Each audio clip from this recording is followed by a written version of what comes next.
When the scanners picked up the silhouette, the Galactic Senate laughed. The humans had dragged some rusted relic out of their past. By the time they stopped laughing, no one in the chamber remembered how to breathe. The scout ship Crixel Dawn was built for speed, not poetry, yet its sensor officer suddenly went silent in the middle of a routine sweep. Silence on a bridge full of talkative Crixalians was unheard of. "What is it?" the captain asked, his 4 eyes narrowing as his frilled ears flicked irritation. The officer swallowed. "Contact. A silhouette. Starboard sector. Massive. Power signature. Impossible to categorize." The crew crowded their displays. Out there, half swallowed by nebula dust, something drifted. Not an asteroid. Not a derelict station. A shape too deliberate, too symmetrical. Its hull lines were sharp yet archaic, like a cathedral frozen mid-prayer. "Humans," muttered the navigator. His mandibles clicked nervously. "It matches something from their archive." "A warship." Laughter broke across the bridge. The captain hissed amusement. "Warship? From humans? They can barely pilot cargo tubs without spilling soup." The joke made rounds across the Galactic Empire before the day ended. A rusted relic had been dragged out of humanity's dustbin. Councils laughed, analysts scoffed, admirals dismissed it as human theater. But not everyone laughed. In the vaulted chamber of the Galactic Senate, thousands of envoys gathered. Holographic streams projected the dark silhouette above them, vast, silent, patient. "Preposterous," barked a scaled diplomat from the Vrax Dominion. "A human antique. It cannot even fire." The elder representative of the Ulari, a crystalline being whose voice chimed like glass, did not join the laughter. "I was alive when their fleets burned Iraqi's prime. I know that silhouette. It is Leviathan class. They were not built to fire often. They were built so they would not need to." Murmurs rippled. Then the chamber doors hissed open. Human envoy Elias Ward entered like he owned the place, or worse, like he didn't notice ownership mattered. He walked with the easy stride of someone carrying nothing but a steaming mug of coffee. His suit was plain, unarmed. He smiled warmly as though he'd stepped into a neighbor's backyard barbecue. "Apologies for being late," Ward said cheerfully, taking his seat. "Hyperlane traffic. Terrible this time of year. Every alien I followed him. Some narrowed in contempt, others in unease." Ward only sipped his coffee. "Captain Ward," sneered the Vrax delegate, "your species has paraded a fossil into civilized space. Explain this insult." Ward blinked, as if honestly puzzled. "Oh, the ship? Right. Funny story. We thought it was junk too, until it powered itself on. Nearly scared the pants off our engineers, though most of them don't wear pants, so perhaps that's not relevant." The chamber buzzed. Ward smiled pleasantly, voice mild. "In any case, it seems operational. Self-repairing. Self-powering. Old human technology, you know how it is. Built back when, well, wars didn't have many rules." The words landed like dropped knives. The smug laughter dulled. A few delegates shifted uncomfortably. The Ulari elders' crystal facets dimmed in somber memory. Ward leaned back, still grinning. "Of course, we have no intention of using it aggressively. Honestly, we'd prefer everyone stayed calm. We'd rather exchange soup recipes than firepower." "Recipes?" asked a third diplomat, perplexed. "Soup kitchens," Ward said brightly. "They'll come in handy after wars. People need comfort food." A ripple of nervous laughter rolled through the hall. Some weren't sure if he was joking. Hours later, the Empire's Intelligence Bureau attempted to board the relic. 3 strike teams went in. None returned. Their last transmissions were strange.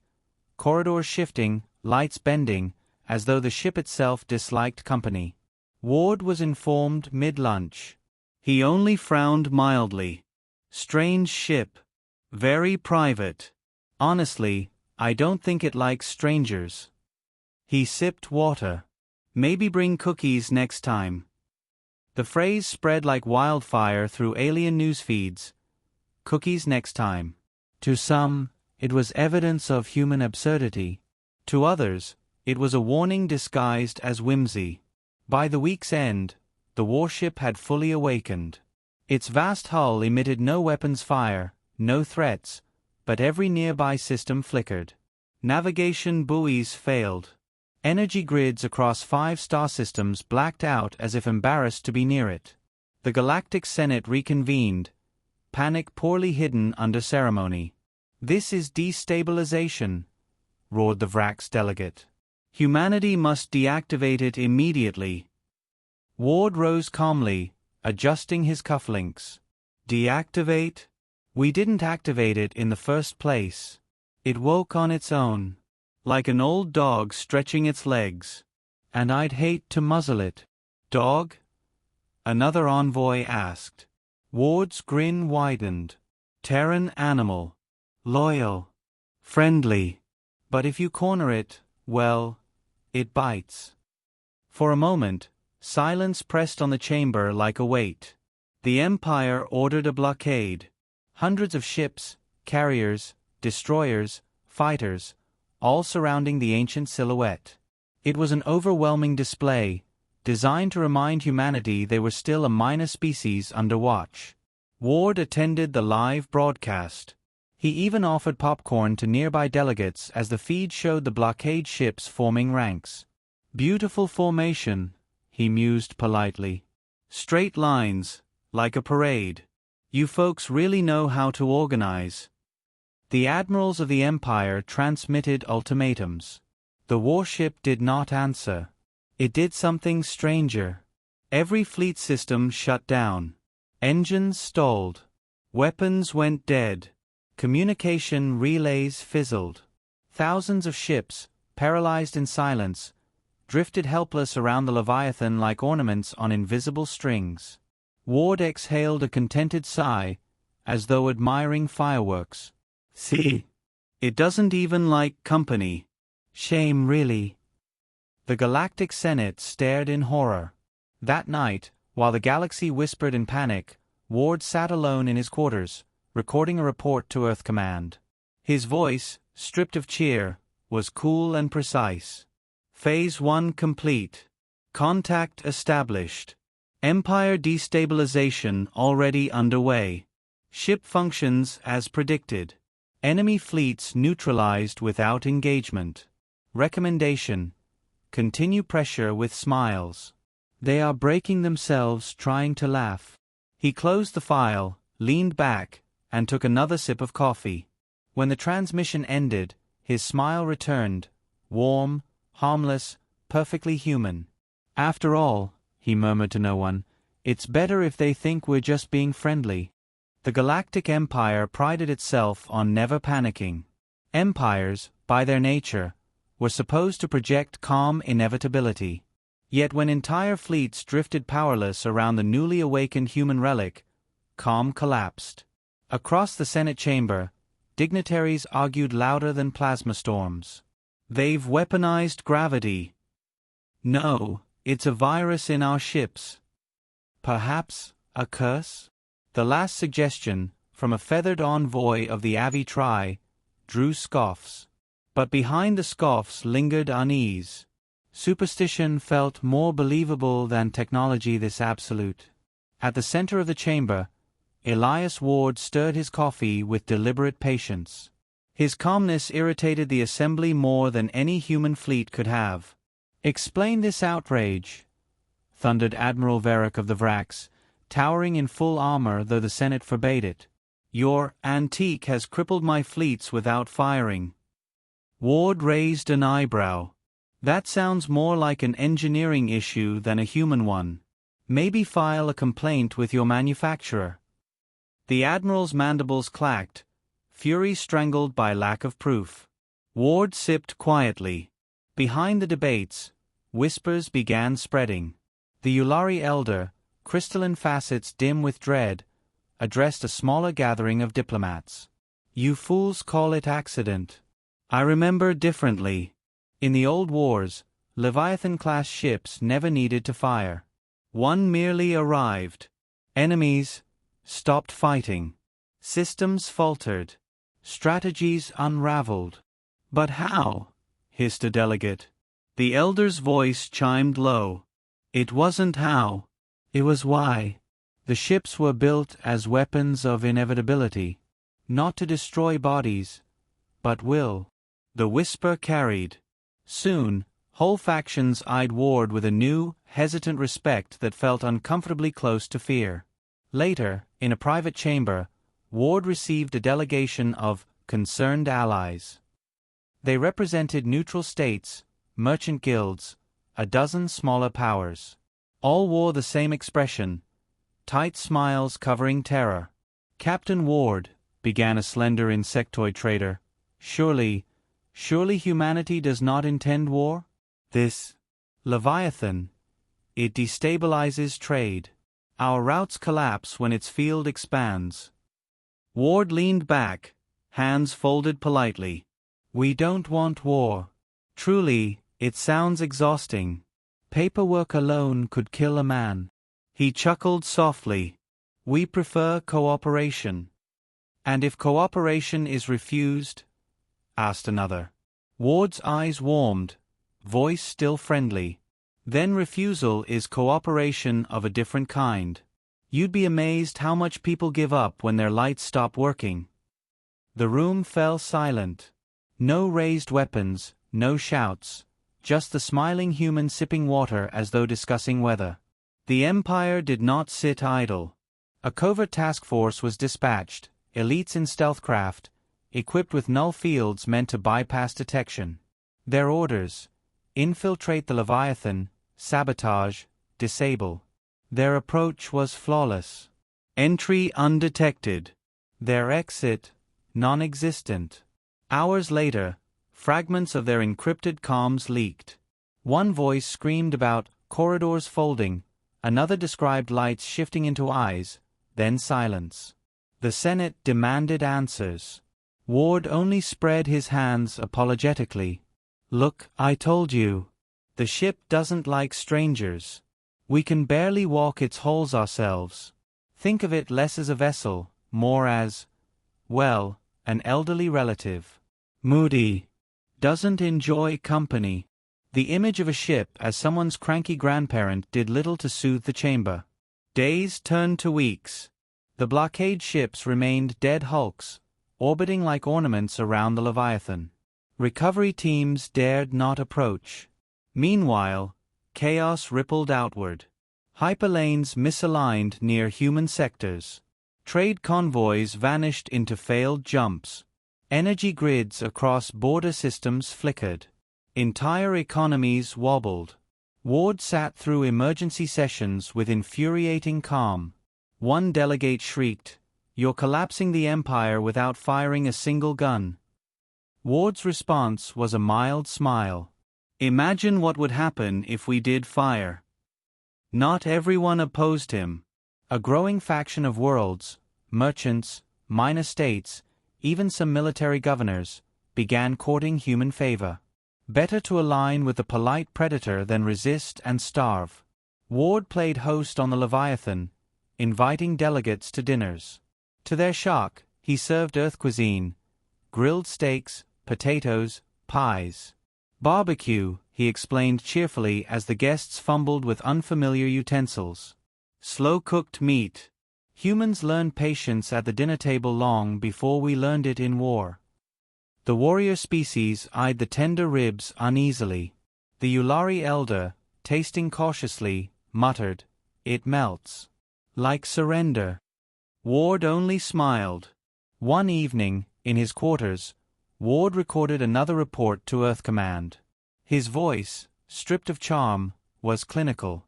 "Phase 2 underway. Empire fractures visible. Smaller states defecting already. Leviathan remains untouched, reputation spreading faster than action. Psychological collapse accelerating. Recommend minimal engagement. Let them break themselves. He paused, then added with faint amusement, aliens now believe our ship is an elderly relative with mood swings. Suggest we encourage the narrative. The Empire, cornered by its own fear, attempted diplomacy cloaked as threat. A summit was convened aboard a neutral station. Dozens of envoys, generals, admirals. Ward arrived alone, carrying nothing but a slim datapad and his usual mug. Admiral Varric leaned across the table, armored bulk radiating menace.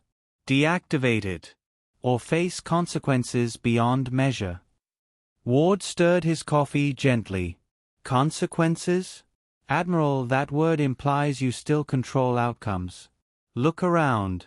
Fleets stranded, trade collapsing, rebellions brewing. Your empire is already unraveling, and all Leviathan has done is float. Varric slammed a fist on the table.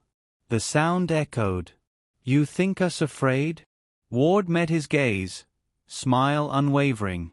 No, Admiral. I think you're terrified, which is far more useful. The silence that followed was heavier than any weapon. Outside the summit chamber, alien journalists clamored for statements. Ward stepped into their lights, smiling for every lens. Humanity desires peace, he announced warmly. We're terribly sorry about the inconvenience. Our old warship doesn't mean harm. It simply reminds us all of history's lessons. And history, as you know, can be persuasive. The phrase spread across networks instantly. History is persuasive. For some, it sounded like wisdom. For others, it was a warning wrapped in velvet. Back aboard the Leviathan, systems pulsed with a rhythm like a sleeping beast. Ward walked the silent halls, his footsteps echoing. He touched a bulkhead thoughtfully. You're doing well, he murmured. They're breaking themselves against shadows. The ship hummed softly in reply. Ward smiled faintly. Phase 3 will be interesting. He returned to his quarters, poured another cup of coffee, and looked over the growing list of alien states requesting talks. One by one, the mighty empire was being carved apart, without a single shot fired. The Galactic Empire had always assumed humanity was a curiosity. No longer. Every day, reports of failures poured into the Senate. Stalled fleets, broken trade routes, blacked-out colonies.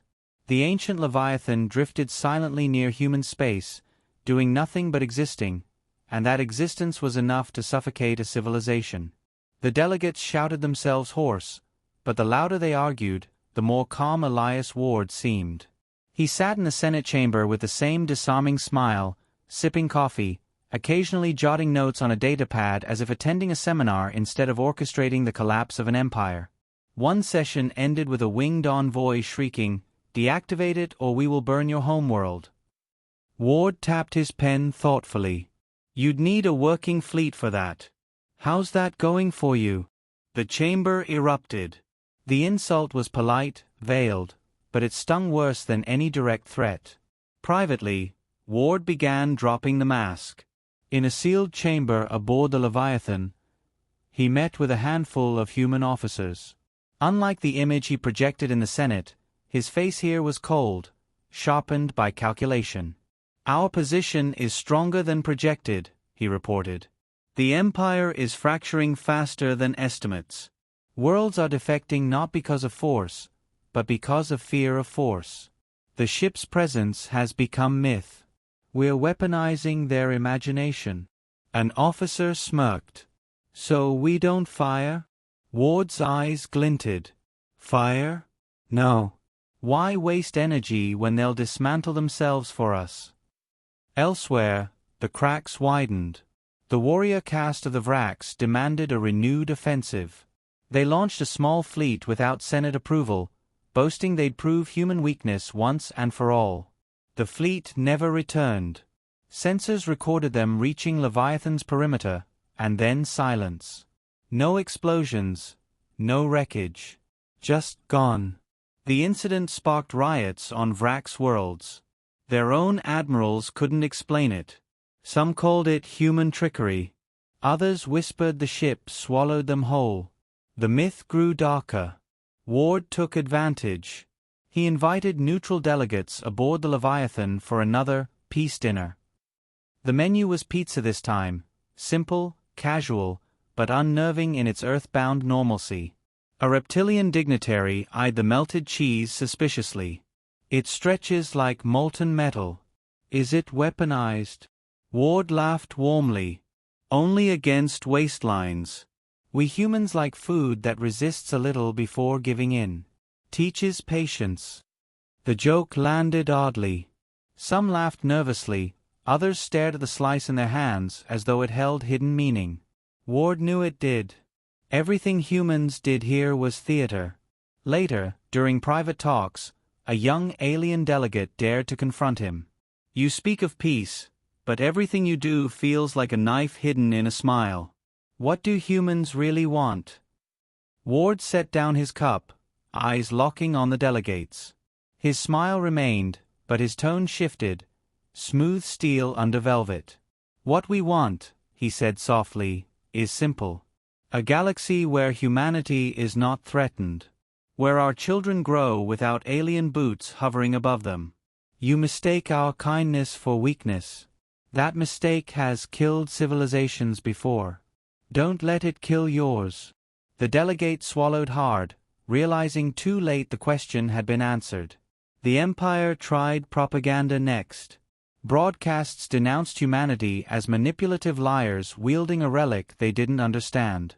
Posters across core worlds showed caricatures of Ward, smiling, coffee cup in hand, with captions warning of the predator behind the grin.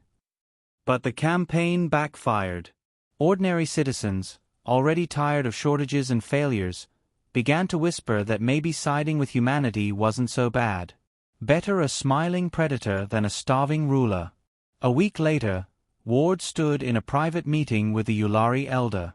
You terrify them, the crystalline being said, voice brittle. And yet you speak like a friend. Why this charade? Ward tilted his head. Because fear is more efficient when it arrives wearing a friendly face. If I walked into every chamber snarling, they'd rally together against us. But this way, he gestured vaguely, they break themselves, trying to decide whether I'm harmless or catastrophic. The elder's facets glowed faintly, an old memory surfacing. This is the human way, then? A smile until the knife. Ward's smile didn't waver. You could say the knife is already in place. We're just waiting for them to notice. The breaking point came sooner than expected.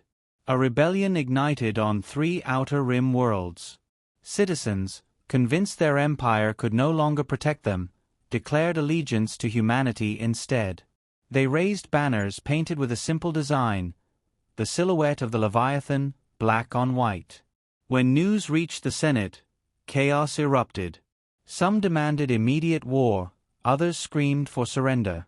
Ward sat in the center, calm as ever, gently stirring sugar into his coffee. This is your doing, roared Admiral Varric. Ward glanced up mildly. You flatter me, Admiral. I haven't lifted a finger. Your people are the ones deciding the Empire's relevance. That night, Ward filed another report to Earth Command. Phase 3 complete. Defections accelerating. Empire unraveling internally. Public perception of Leviathan mythologized beyond control.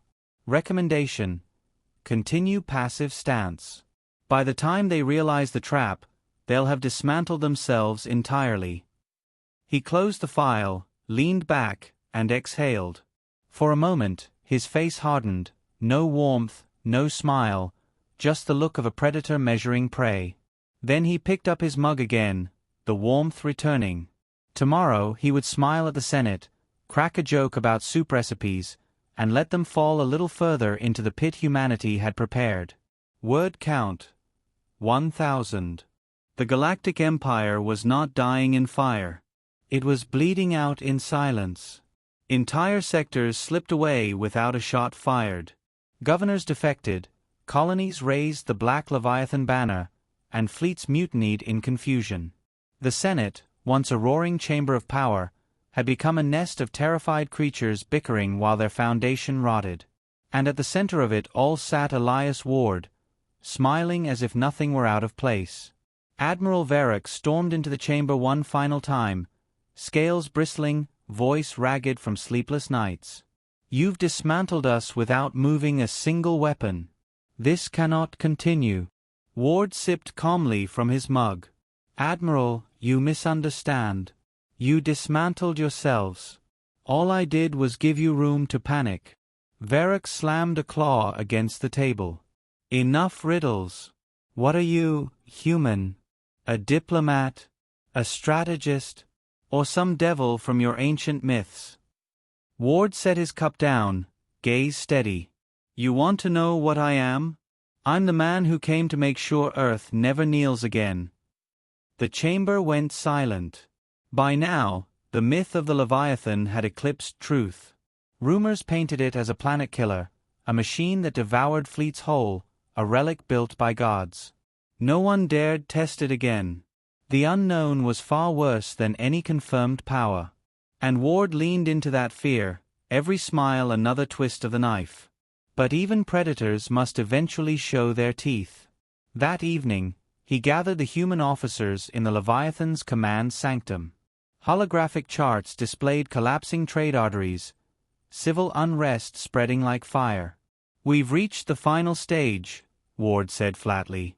"The Empire is broken in function, if not in name. Its fleets won't coordinate, its worlds won't obey. Now we decide what fills the vacuum." An officer frowned. "Do we declare war openly?" Ward shook his head. "No. That would give them something to rally against. We offer something better, stability under human leadership. They'll beg us to take control before the chaos consumes them." A pause. Then another officer asked, quieter, "And if they resist?" Ward allowed himself the faintest grin. "Then the Leviathan reminds them what resistance costs." The reminder came sooner than expected. The Vrax warrior caste, humiliated and desperate, launched a last-ditch assault with their remaining fleets. Thousands of ships surged toward human space, chanting war songs across the stars. Ward stood on the observation deck as the swarm appeared on sensors. His officers braced for impact, hands hovering over weapon controls. "Hold fire," Ward commanded. "Sir." "Let them come closer." The swarm closed in. Tens of thousands of signatures lit the void. The officers exchanged nervous glances, but none disobeyed. Then, with impossible precision, the Leviathan awakened. Panels across the ship's hull unfolded like the petals of a mechanical flower. Energy rippled along its spine, visible even across the void. And then, nothing. No beams, no missiles. The Vrax fleet simply stopped. Every ship froze in place, systems locked, crews paralyzed. Their comms carried only static and muffled screams. Within minutes, the entire armada went dark, suspended in orbit like insects trapped in amber. The humans aboard Leviathan stared in shock. Ward, however, only exhaled softly. "They wanted proof," he murmured. "Now they have it." News of the frozen fleet spread faster than any order. Entire worlds capitulated overnight. Governors broadcast pledges of allegiance to humanity, terrified of sharing the Vrax fate. Even the most defiant senators now begged for negotiations. At last, the chamber was silent when Ward walked in. No one shouted. No one dared. He set his datapad down, spoke with surgical calm. "The Leviathan has proven what it can do. But understand this, we didn't come here to destroy. We came to endure. Earth will not be threatened again. Join us, and you'll share in that stability. Resist, and you'll vanish, as the Vrax did." The silence that followed was not resistance. It was surrender. But Ward wasn't finished. Later, alone in the sanctum, he accessed encrypted files hidden deep within Leviathan's archives. A code centuries old flickered to life. Across the galaxy, signals pulsed from forgotten corners. Mountain ranges, ocean trenches, barren moons. Slumbering giants stirred. Ward watched as feeds lit up, other Leviathans, buried and waiting, systems humming back to life after ages of silence. Humanity had not built one relic.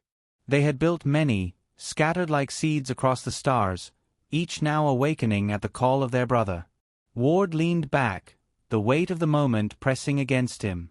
The galaxy believed the game was over, that one Leviathan was enough to reshape their order. They had no idea dozens more were rising even now. He whispered into the dark, voice steady but almost reverent. This was never about a single ship. It was about reminding the galaxy who we were, and what we can still become. On the far edges of space, alien outposts recorded seismic tremors, oceans boiling as massive structures breached the surface, and mountains splitting as titanic hulls rose into the sky. Ward smiled faintly at the reports, his last mask slipping away. The knife was no longer hidden. Humanity had revealed its true face, calm, smiling, but backed by a fleet of sleeping gods now awakening. And across the Senate, across fractured empires and trembling colonies, a single truth took hold. The galaxy was no longer theirs to rule. It belonged to humanity.